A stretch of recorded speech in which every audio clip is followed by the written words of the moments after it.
నరదృష్టికి నల్లరాయన వగిలిపోతుంది అనే సామెత విన్నాం. అసలు నిజంగా నరదృష్టి అనేది ఉంటదా? ఉంటే దానికి ఎట్లాంటి లక్షణాలు ఉంటాయి? దాని నుంచి ఎట్లా బయటపడాలి? ఇట్లాంటి విషయాలన్నీ కూడా తెలుసుకుందాం. ప్రజెంట్ మనతోటి గురుగారు ఉన్నారు, మాట్లాడారు. గురుగారు నమస్కారం. నమస్కారం.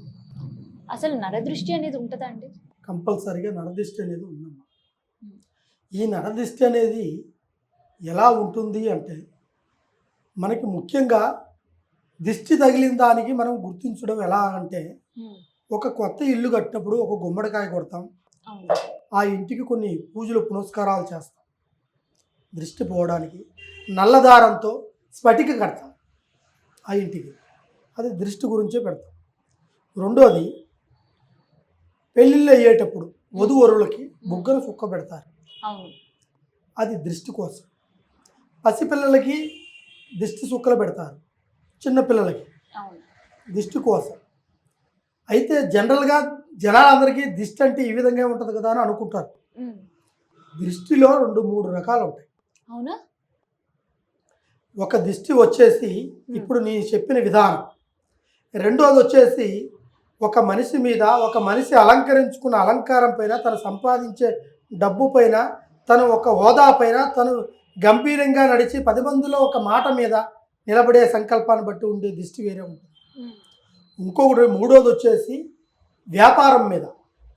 ఏ వ్యాపారం చేస్తామో, ఏ ఒక్క బతుకుదొరువు చేస్తామో ఆ బతుకుదొరువు మీద కూడా జరక్కోకుండా ఆగిపోయే దృష్టి సంకల్పాలు కూడా ఉంటాయి. మరి ఆ సంకల్పం మనకి నరదృష్టి తగిలింది అని ఎట్లా తెలుసుకోవడం? అయితే మనకి దిష్టి తగిలిందని తెలుసుకోవడానికి మన ఇంట్లో ఎగ్జాంపుల్ ఏంటంటే, మన ఇంట్లో ఒక దిష్టి తగిలింది అంటే, మన తిన్నది అరక్కోకుండా ఉన్నప్పుడు, మనకి మూదేవిగా పట్టినప్పుడు, మనకి ఏదో మైకంగా ఉన్నప్పుడు మనం అనుకుంటాం, తలస్నానం చేసినప్పుడు దిష్టి తగిలిందేమో అని అనుకొని మనం దిష్టి తీసిపించుకుంటాం. నిమ్మకాయతోనో, గుమ్మడికాయతోనో, ఇంట్లో ఉప్పుతోనో, లేకుంటే కత్తి వేడి పెట్టి కత్తితో తీసేదో, అది పల్లెటూర్లలో ఎక్కువ చేస్తూ ఉంటారు. ఆ విధంగా దిష్టి తీరిందని చెప్పి నల్లదారంతో తీయడమో, ఉప్పు తీసుకొచ్చేసి తల మించి దిష్టి తీసి నీళ్ళల్లో వేయడమో అలా చేస్తుంటారు. కొంతమందికి తినే ఆహారంలో తిన్న తర్వాత వాడి జీర్ణం కాదు, అప్పుడు దిష్టి తగులుతుంటుంది. కానీ ఈ దిష్టి ఎన్నిటికంటే ఇసుక ప్రయోగమైన దృష్టి ఎక్కువ పెద్దది. ఇసుక కన్ను పెడతారు. ఆ కన్ను పెట్టినప్పుడు ఆ ఇంట్లో స్త్రీ కానీ పురుషుడు కానీ, సంపాదనలో ఉన్నవాడు కానీ, వ్యాపారంలో ఉండేవాడు కానీ, ఆ దిష్టి తగిలిందని తెలుసుకోవడానికి గతంలో జరుగుతున్న వ్యాపారం మంచిగా జరుగుతున్నప్పుడు సడన్గా ఆగిపోతుంది.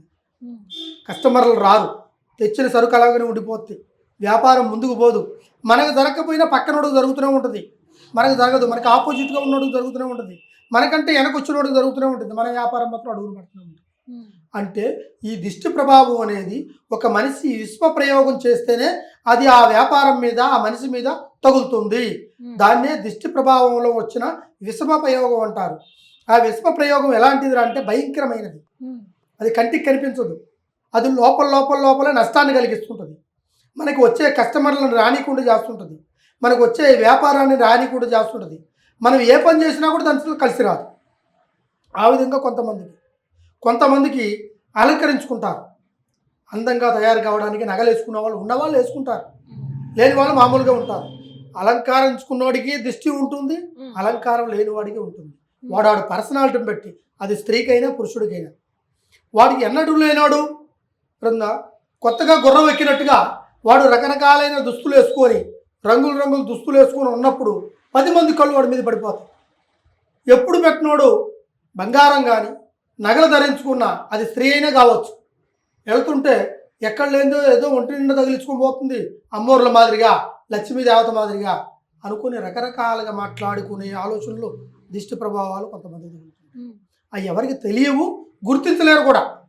ఎందువల్ల అంటే ఈ ప్రభావము తగిలినవాడు చాలా వరకు లోపల కుమిలిపోయి ఉంటాడు. అట్లని వీళ్ళు చాలామంది స్వాముల దగ్గరికి, చాలామంది ప్రయత్నాల దగ్గరికి పోయి వాళ్ళు డబ్బులు పోగొట్టుకొని మనశ్శాంతి లేకుండా ఉంటుంటారు వాళ్ళు. అలాంటి వాళ్ళందరికీ నేను ఒకటే చెబుతున్నా, ఎందుకంటే నరదిష్టికి నల్లరాయే పగిలిపోయింది. పెద్ద సంస్థానాలు కూలిపడిపోయినాయి, కొంతమంది మనసులో ఎగిరిపోయారు. ఒక రాజకీయ పరంగా కానీ ఏదైనా ప్రయత్నం చేస్తే ఆ మనిషి ఎదగకూడదు, ఆ రాజకీయంలో రాకూడదంటే ఖచ్చితంగా వాడి మీద చూపెట్టేస్తారు. ఇష్ప ప్రయోగం చేసేస్తే వాడు గెలిచేవాడు కూడా గెలవకుండా పోతాడు. అది రాజకీయ పరంగా కావచ్చు, లేకుంటే కుటుంబంలో భార్యాభర్తల సంకల్పంలో కావచ్చు, ఎటువంటిదైనా సరే జరిగే అవకాశం కంపల్సరీగా ఉంటుంది. మరి ఎట్లా దాన్ని ఎట్లా గుర్తించాలి? దానికి ఏమైనా లక్షణాలు ఉంటాయా? ఆ లక్షణాలు ఎలా ఉంటాయిరా అంటే, ఇప్పుడు రాజకీయ నాయకుడు ఫస్ట్ నుంచి ఎదుక్కుంటూ వస్తున్నాడు, కానీ మొదట్లో వాడు చిన్న పనులు చేసినా చేయకపోయినా వాడు మాట తీరు ఉంటుంది, మాట మీద నిలబడతాడు. రాజకీయ నాయకుడు నిలబడ్డాడు రా అంటే వాడు ఖచ్చితంగా వాడు డబ్బు నష్టమైనా సరే వాడు చేసే తీస్తాడు.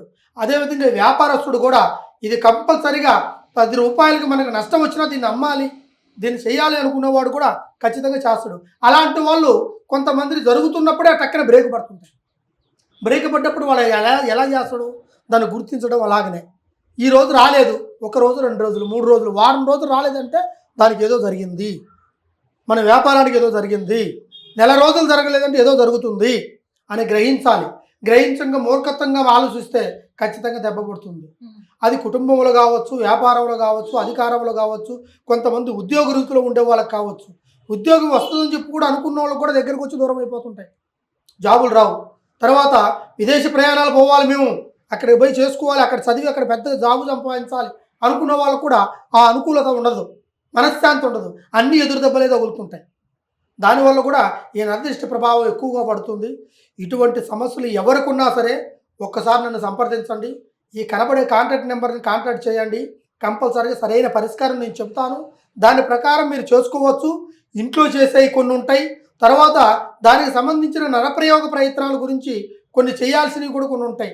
దానికి సంబంధించిన మూలికలు ఉంటాయి కొన్ని, ఆ మూలికల ద్వారాగానే నరదిష్టిని కూడా నివారణ చేయొచ్చు, అరికట్టచ్చు. అదేవిధంగా కొన్ని మంత్రశక్తులతో ఉన్న దండకాలతో చదివిన ప్రయత్నంలో తయారు చేసిన కాపర్తో చేసిన ఒక యంత్ర ప్రతిష్ఠ కూడా ఉంటుంది.